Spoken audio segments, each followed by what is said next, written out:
ബംഗ്ലാദേശിനെ പോലെ ഒരു ടീമിനെതിരെ 46 ഓവറിലാണ് ഇന്ത്യ കളി ജയിച്ചിരിക്കുന്നത്. അതും 6 വിക്കറ്റിന്റെ വിജയം. ഇത് വലിയ വിജയമായിട്ട് കണക്കാക്കാൻ സാധിക്കില്ല. ഇതുപോലത്തെ ഒരു ടീമിനെതിരെ ഇങ്ങനെ ജയിച്ചുവെങ്കിൽ ഓസ്ട്രേലിയ, ന്യൂസിലൻഡ് പോലത്തെ ടീമിനെതിരെ വരുമ്പോൾ ഇന്ത്യ ശരിക്കും വെള്ളം കുടിക്കുമെന്നത് ഉറപ്പാണ്. ഇന്ന് കളി തോറ്റ ശേഷം ബംഗ്ലാദേശ് ക്യാപ്റ്റൻ പറഞ്ഞ കാര്യമാണ് നമ്മൾ ഈ വീഡിയോയിൽ പറയുന്നത്. ഇതുപോലത്തെ ക്രിക്കറ്റ് ന്യൂസിന് വേണ്ടി ചാനൽ മറക്കാതെ സബ്സ്ക്രൈബ് ചെയ്യൂ. ശുഭ്മാൻ ഗില്ല് പിടിച്ചു നിന്നതുകൊണ്ട് മാത്രമാണ് ഇന്ന് ഇന്ത്യ കളി ജയിച്ചത്. ഇല്ലെങ്കിൽ ഇന്ത്യ ഇന്ന് തോറ്റേനെ. കളി കഴിഞ്ഞ് ബംഗ്ലാദേശ് ക്യാപ്റ്റൻ പറഞ്ഞത് ഇങ്ങനെയായിരുന്നു: എനിക്ക് ഒരുപാട് വിഷമമുണ്ട്. ഇന്നത്തെ മാച്ച് ജയിക്കാൻ സാധിക്കുമെന്ന് ഞാൻ കരുതി. ഇന്ത്യയെ ഞങ്ങൾ ബൗളിങ്ങിൽ പിടിച്ചതായിരുന്നു. പിന്നീട് ശുഭ്മാൻ ഗില്ലാണ് ഞങ്ങൾക്ക് പണിയായത്.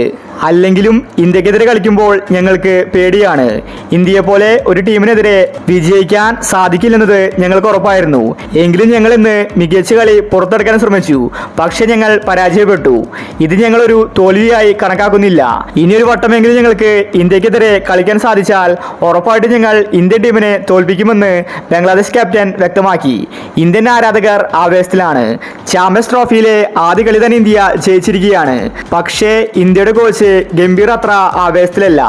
അതിന് കാരണം ഇന്ത്യൻ ടീമിന്റെ ബാറ്റിംഗ് ആണ്. ആകെ കൂടി 228 റൺസ് മാത്രമേ ബംഗ്ലാദേശിന് ഉണ്ടായിരുന്നുള്ളൂ. ആ റൺസ് മറികടക്കാൻ 46 ഓവർ ഇന്ത്യ ബാറ്റ് ചെയ്തു.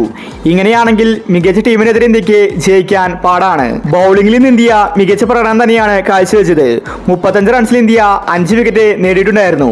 100 റൺസ് പോലും ബംഗ്ലാദേശ് കാണുമോ എന്ന് സംശയിച്ചിരുന്നു. അവിടെ നിന്നാണ് അവർ 228 റൺസ് എടുത്തത്. ബാറ്റിംഗിലാണ് ഇപ്പോൾ ഇന്ത്യക്ക് പേടിയുള്ളത്. ശുഭ്മാൻ ഗിൽ മാത്രമാണ് ഒന്ന് ഫോം ആവുന്നത്. രോഹിത് ശർമ്മ ഓപ്പണിംഗിൽ നല്ല കളി കാഴ്ചവെക്കുന്നുണ്ട്. എന്നാൽ ഇന്ത്യയുടെ മിഡിൽ ഓർഡർ ഡൗൺ ആണ്. കോഹ്ലി, ശ്രേയസ് ഇവരെല്ലാം ഫോമിലേക്ക് തിരിച്ചെത്തേണ്ടതുണ്ട്.